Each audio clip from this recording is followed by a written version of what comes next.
আওয়ামী লীগের সাধারণ সম্পাদক ওবায়দুল কাদেরের সাম্প্রতিক কর্মকাণ্ডগুলো ধীরে ধীরে বিবর্ণ করে দিচ্ছে কেন্দ্রীয় সেকেন্ড ইন কমান্ডের মর্যাদা, এমনটি মন্তব্য করেছেন আওয়ামী লীগের প্রভাবশালী কিছু নেতৃবৃন্দ। কারো কারো মতে তিনি ভাগ্যবান একজন ব্যক্তি। আওয়ামী লীগের সভানেত্রীর সুদৃষ্টিতে বর্তমানে টানা 3 বারের মতো সাধারণ সম্পাদক হিসেবে দায়িত্ব পালন করেছেন ওবায়দুল কাদের। দল এবং মন্ত্রণালয় সামলাতে হিমশিম খাবার পাশাপাশি দলীয় কাজেও নানাবিধ বিশৃঙ্খলা তৈরি করেন তিনি, এমনটি কারো কারো মন্তব্য। যদিও প্রায় প্রতিদিনই তিনি দলীয় কার্যালয়ে অথবা আওয়ামী লীগ সভাপতির কার্যালয়ে উপস্থিত হন এবং সেখানে সাংবাদিকদের ব্রিফ করেন। আর এই ব্রিফের প্রধান বিষয় থাকে বিএনপিকে গালমন্দ করা, বিএনপির সমালোচনা করার পাশাপাশি চলমান বিভিন্ন ইস্যু, যেসব নিয়ে কথা বললে আলোচনায় থাকা যায়। তবে বিপরীতে সাংবাদিকদের পক্ষ থেকে শক্তপোক্ত কোনো অভিযোগ এলে তা এড়িয়ে গিয়ে বিব্রতকরভাবে গণমাধ্যম কর্মীদের সঙ্গে বিতান্ডায় জড়াতে দেখা গিয়েছে সম্প্রতি।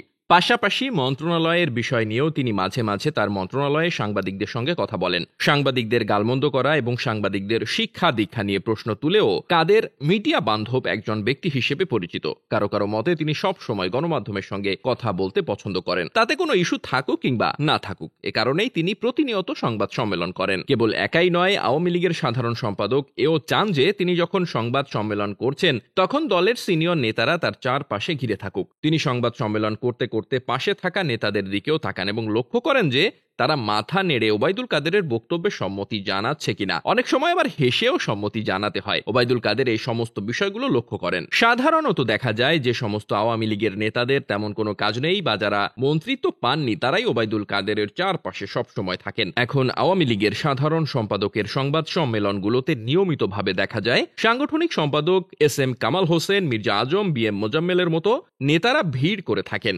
যদিও তিনি চান দলের আরো গুরুত্বপূর্ণ নেতারা আসুক, বিশেষ করে দলের যারা সিনিয়র রয়েছেন তারা যেন সংবাদ সম্মেলনে উপস্থিত হন, সেটি তিনি প্রত্যাশা করেন। কিন্তু অপরদিকে দলের গুরুত্বপূর্ণ সিনিয়র নেতারা গড় হাজির থাকছেন, তারা নানা কৌশলে ওবায়দুল কাদেরকে এড়িয়ে যাচ্ছেন। ডেস্ক রিপোর্ট, বার্তা বাজার।